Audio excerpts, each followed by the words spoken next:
Owner cum driver స్కీమ్లో భాగంగా రెండో విడతలో 303 కార్లను పంపిణీ చేశారు సీఎం కేసీఆర్.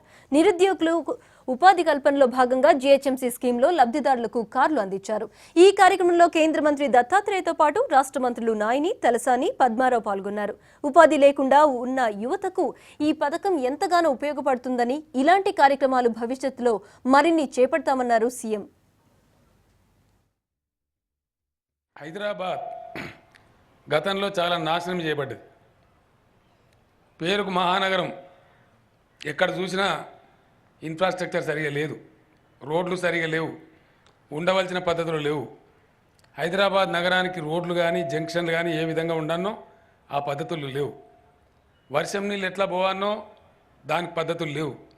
ఇష్టం వచ్చిన పద్ధతిలో భూమాఫియాగాళ్ళు, గుండాలు, పైరవికారులు, దళారులు అందరూ కలిసి నాలాలు కబ్జాలు పెట్టి, చెరువులు కబ్జాలు పెట్టి, అడ్డగోలు వ్యవహారం చేసి దీన్ని ఎందుకు పనికిమాలిన సిటీగా తయారు చేసినారు.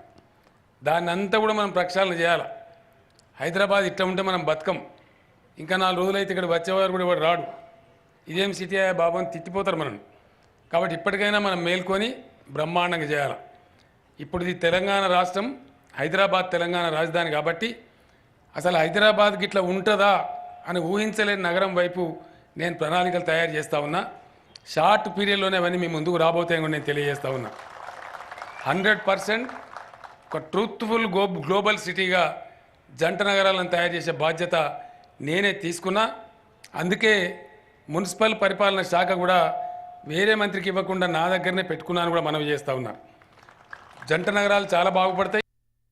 అద్భుతంగా ఈరోజే మనకు శుభవార్త వచ్చింది.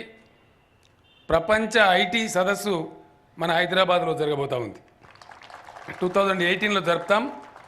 హైదరాబాద్కు అటువంటి ప్రశస్తి ఉంది, అటువంటి పేరు ఉంది. మనతో చాలా రాష్ట్రాలు పోటీ పడ్డాయి. గుజరాత్ కూడా పోటీ పడ్డది, ఇంక ఇతర రాష్ట్రాలు పోటీ పడ్డాయి. కానీ మనం చాలా శ్రద్ధ తీసుకొని 4-5 నెలలుగా శ్రమించి అంతర్జాతీయ స్థాయిలో వాళ్ళందరిని ఒప్పిస్తే హైదరాబాద్లో జరగడానికే నిర్ణయం కూడా జరిగింది. ఇంకా 600 కాదు, ఇంకా 6,000 ఇచ్చినా కూడా ట్యాక్సీలు అవసరం పడితే ఇంకా కూడా హైదరాబాద్లో మనకు సిటీ బాగా పెరుగుతుంది, సైంటిఫిక్ మేనర్లో పెరుగుతుంది.